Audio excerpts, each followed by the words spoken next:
ZEE5 ಇರುವಾಗ ನೀವು ನಿಮ್ಮ ನೆಚ್ಚಿನ ಶೋಗಳನ್ನ ಎಂದಿಗೂ ಮಿಸ್ ಮಾಡಿಕೊಳ್ಳುವುದಿಲ್ಲ. ಅದು ಸಂಪೂರ್ಣ ಉಚಿತವಾಗಿ. ಹಲೋ, ಏನು? ಆರೋಗ್ಯವೇ ಭಾಗ್ಯ ಅನ್ನೋ ಗಾದೆ ಮಾತನ್ನ ಮೋಸ್ಟ್ಲಿ ನೀನು ಕೇಳಿಲ್ಲ ಅನ್ಸುತ್ತೆ. ನೇರವಾಗಿ ಪಾಯಿಂಟಿಗೆ ಬನ್ನಿ, ನಂಗಿಲ್ಲಿ ತುಂಬ ಕೆಲಸ ಇದೆ. ಮನೆ ಹಾಳು ಮಾಡೋದು ಬಿಟ್ರೆ ಬೇರೆ ಇನ್ನೇನು ಕೆಲಸ ಇದೆಯೋ? ಒಳ್ಳೆ ಬೆಟ್ಟನೆತ್ತಷ್ಟು ಕಷ್ಟಪಡ್ತಿರೋಂಗೆ ಬಿಲ್ಡಪ್ ಕೊಡ್ತೀಯ. ಹಲೋ ಹಲೋ ಹಲೋ ಅಂದರೆ ಅರ್ಸನ್ ಕೋಟೆನ ಹಾಳು ಮಾಡೋ ಬ್ಯುಸಿಲಿ ನೀನು ನಿನ್ನ ಆರೋಗ್ಯದ ಕಡೆ ಗಮನನೇ ಕೊಡ್ತಾ ಇಲ್ಲ ನೋಡು. ನೀನು ಅಂಡರ್ ಮೆಡಿಕೇಶನಲ್ಲಿ ಇದೆಯಾ ಅಂತ ನೀನು ನೆನಪಿದೆ ತಾನೆ? ಅದನ್ನು ಕೇಳೋಕ್ಕೆ ಫೋನ್ ಮಾಡಿದ್ದು.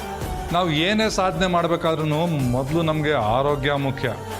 ತಿಂಗಳಿಗೆ ಒಂದ್ಸಲನಾರು ನೀನು ಹಾಸ್ಪಿಟ್ಲಿಗೆ ಹೋಗಿ ಅಡ್ಮಿಟ್ ಆಗೋದು ಒಳ್ಳೇದು ಅಂತ ಹೇಳ್ತಾ ಇದ್ದೀನಿ. ಅದು ನನಗೂ ಗೊತ್ತು, ಅದಕ್ಕೆ ಇವತ್ತೇ ರಜೆ ಕೇಳಬೇಕು ಅಂತಿದ್ದೀನಿ. ಕೇಳ್ತೀನಿ. ಏನು ಗೊತ್ತೋ ಏನೋ.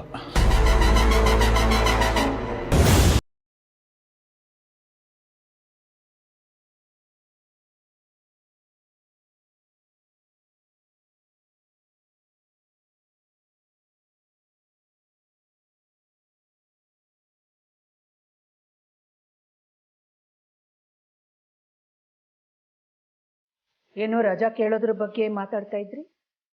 ಅಲ್ಲಿಗೆ ಅಖಿಲ ನಾನು ಮಾವನ ಜೊತೆ ಮಾತಾಡಿರೋದನ್ನ ಕೇಳಿಸ್ಕೊಂಡಿಲ್ಲ ಅಂತಾಯ್ತು. ಅದು ನನ್ನ ಅಪ್ಪ ಅಮ್ಮಂಗೆ ಹುಷಾರಿಲ್ಲ ಅಂತ ಹೇಳಿದ್ನಲ್ಲ ಮೇಡಮ್, ಅದಕ್ಕೆ ನಮ್ಮಪ್ಪ ರಜೆ ಕೇಳಿದ್ಯಾ ಅಂತ ನೆನೆಸೋಕೆ ಫೋನ್ ಮಾಡಿದರು. ಆಸ್ಪತ್ರೆಗೆ ತೋರಿಸ್ಬೇಕು, ಕೇಳ್ತೀನಿ ಅಂತ ಹೇಳಿದೆ ಮೇಡಮ್. ನಿಮ್ಮ ತಂದೆ ತಾಯಿ ಸೇವೆನೂ ಮಾಡ್ತಾ ನಮ್ಮ ಜನನಿ ಥರ ಅಗತ್ಯ ಇರೋರು ಸೇವೆನೂ ಮಾಡ್ತಿರಲ್ಲ ನೀವುಗಳು.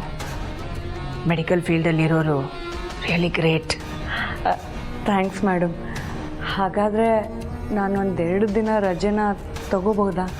ಧಾರಾಳವಾಗಿ ತಗೋಬೋದು. ನೀವು ಬರೋವರೆಗೂ ಹೇಗೂ ಜನನಿ ಚಿಕ್ಕಮ್ಮ ರತ್ನವೇಣಿ ಬಂದಿದ್ದಾರಲ್ಲ, ನಿಮ್ಮ ಕೆಲಸನ ಅವ್ರು ನೋಡ್ಕೋತಾರೆ. ಸರಿ ಮೇಡಮ್.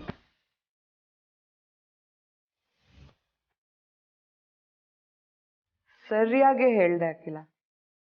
ನನ್ನ ಕೆಲಸ ಮಾಡೋದಕ್ಕೇನೆ ರತ್ನವೇಣಿನ ಕರೆಸಿರೋದು.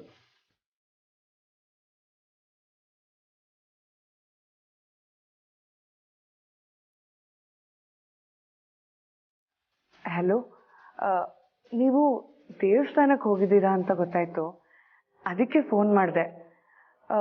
ಅದು ನಾನು 2 ದಿನ ರಜಾ ತಗೊಂಡಿದ್ದೀನಿ. ಈ 2 ದಿನ ನೀವು ತುಂಬಾನೇ ಅಲರ್ಟ್ ಆಗಿರಬೇಕು. ಯಾವುದು ಪಾರ್ವತಿ ಪರವಾಗಿ ನಡೀದೇ ಇರೋ ಥರ ಎಚ್ಚರ ವಹಿಸಿ. ಹಾಂ?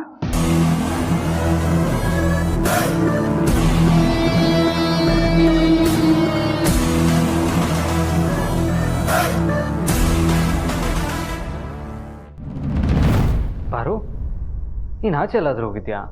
ಓ, ಬ್ರೋಗೂ ಗೊತ್ತಿರ್ಲಿಲ್ವಾ ನೀವೆಲ್ಲೋಗಿದ್ರಿ ಅಂತ? ಅದನ್ನ ನಂಗೆ ಗೊತ್ತು.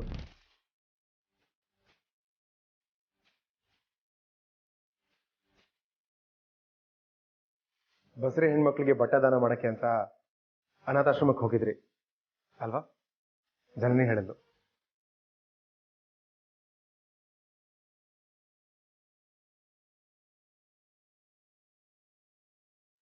ಈಗ ತಾನೇ ಮನೆಗೆ ಬಂದೆ.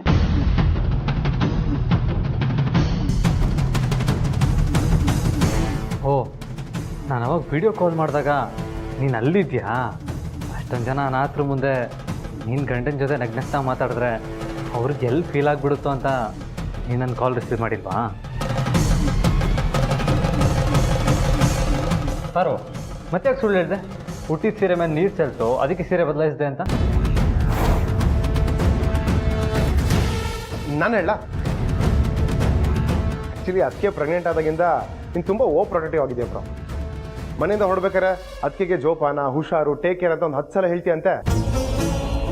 ಗಣಿ ಹೇಳ್ದ, ಇನ್ನು ಅನಾಥಾಶ್ರಮಕ್ಕೆ ಇವರು ಬಟ್ಟೆ ಕೊಡೋಕೆ ಅಂತ ಒಬ್ಬರೇ ಹೋಗ್ತಾರಂದ್ರೆ ನೀನು ಸುಮ್ಮನೆ ಬಿಡ್ತೀಯಾ? ಖಂಡಿತ ಬಿಡಲ್ಲ. ಅದಕ್ಕೆ ಹೇಳ್ದೆ ಹೋಗಿರ್ತಾರೆ ಅಲ್ವಾ? ಅದಕ್ಕೆ ಸರಿ ಸರಿ ಪಾರು, ಆದರೆ ಇದೇ ಕೊನೆ. ಇನ್ನು ಮುಂದೆ ನೀನು ಒಬ್ಬಳೇ ಎಲ್ಲೂ ಹೋಗಬಾರ್ದು. ನನಗೆ ಹೇಳಬೇಕು, ನಾನು ನಿನ್ನ ಆಟೋದಲ್ಲಿ ಮಹಾರಾಣಿ ಥರ ಕರ್ಕೊಂಡೋಗಿ ಕರ್ಕೊಂಬರ್ತೀನಿ. ಓಕೆನಾ? ಇದೊಂದು ವಿಷಯದಲ್ಲಿ ನಾನು ಬ್ರೋಗ್ ಸಪೋರ್ಟ್ ಮಾಡ್ತೀನಿ. ಯಾಕಂದರೆ ಮೊನ್ನೆ ನೀವು ತಲೆ ಸುತ್ತ ಬಿದ್ದಾಗ ಮಾಮ್ ಹಿಡ್ಕೊಂಡ್ರು. ಅದೇ ಥರ ನೀವು ಆಚೆ ಹೋದಾಗ ಏನಾದರೂ ಆದರೆ ಏನು ಮಾಡೋದು? ಅದಕ್ಕೆ ನೀವು ಅರಸನಕೋಟೆಯಿಂದ ಹೊರಗಡೆ ಹೋಗ್ಬೇಕಾರೆ ನಿಮ್ಮಿಂದ ಒಂದು ಕಾವಲು ಪಡೆನೇ ಇರಬೇಕು. ಅದು ನಾನು ಡ್ಯಾಡ್ ಆಗಿರ್ಬೋದು ಅಥವಾ ಸಾರಥಿ ಮತ್ತು ಬ್ರೋನೇ ಆಗಿರ್ಬೋದು. ಆದರೆ ನೀವು ಮಾತ್ರ ಒಬ್ಬರೇ ಎಲ್ಲೂ ಹೋಗೋ ಹಾಗೆ ಇಲ್ಲ ಅಲ್ವಾ ಬ್ರೋ? ಹೌದು, ಮತ್ತೆ ಏನಂತೀರಾ ಮೇಡಮ್? ಸರಿ ಸರಿ, ಈಗ ಒಂದು ಎಳ್ಳೀರು ಕೊಚ್ಕೊಡ್ತೀನಿ, ಕುಡಿರಂತೆ. ಅಯ್ಯೋ ನಮ್ದಿನ್ನ ಊಟನೇ ಆಗಿಲ್ಲ. ಏನು, ನೀನು ಊಟ ಮಾಡಿದ್ವಾ? ಇದೇನಿದು ಯಜಮಾನ್ರೆ, ಊಟದ ಸಮಯದಲ್ಲಿ ನಿಮ್ಮ ಹತ್ರ ಮಾತಾಡ್ದೆ ನಾನು ಯಾವತ್ತಾದ್ರೂ ಊಟ ಮಾಡಿದ್ದೀನಾ? ಸರಿಯಾಗಿದ್ದಾರೆ ಇಬ್ರು ಗಂಡ ಹೆಂಡ್ತಿ. ಏನ್ ಬ್ರೋ ನೀನು ಮಧ್ಯಾಹ್ನ ದಬ್ಬಿನ ಊಟ ಮಾಡ್ದೆ ಹಂಗೆ ತಂದಿದ್ಯಾ? ಇವಾಗ ಇಬ್ರು ಅಲ್ಲಿ ಕುತ್ಕೊಳ್ಳಿ, ನಾನೇ ನನ್ನ ಕೈಯಲ್ಲಿ ಊಟ ಮಾಡಿಸ್ತೀನಿ. ಏನ್ ಮುಖ ನೋಡ್ತಿದ್ದೀರಾ? ಕುತ್ಕೊಳ್ಳಿ, ಬನ್ನಿ ಅದಕ್ಕೆ ಬನ್ನಿ, ಮತ್ಕಿ ಬಾ ಬ್ರೋ ನೀನು.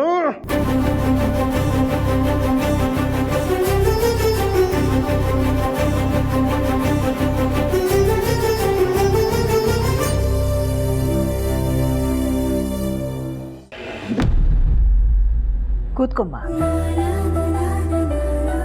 ಜಯ, ಸಾವಿತ್ರಿಗೆ ಹೇಳಿ ಜನನಿಗೆ ಜ್ಯೂಸ್ ಮಾಡಿಸಿ ತಗೊಂಡ್ ಬಮ್ಮ. ಜಯ ಬೇಡ ಅತ್ತೆ, ನನಗೆ ಈಗಲೇ ಬೇಡ, ಆಮೇಲೆ ಕುಡಿತೀನಿ. ಜನನಿ ಪುಟ ತಗೊಮ್ಮ, ದೇವ್ರ ಕುಂಕುಮ ಇಟ್ಕೊ.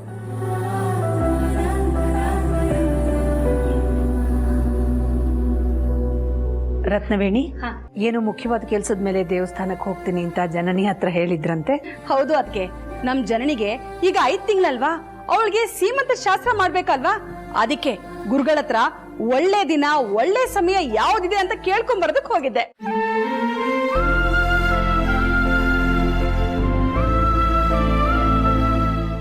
ZEE5 ಆಪ್ ಡೌನ್ಲೋಡ್ ಮಾಡಿ ಎಲ್ಲಾ ಸಂಚಿಕೆಗಳನ್ನು ಸಂಪೂರ್ಣ ಉಚಿತವಾಗಿ ನೋಡಿ.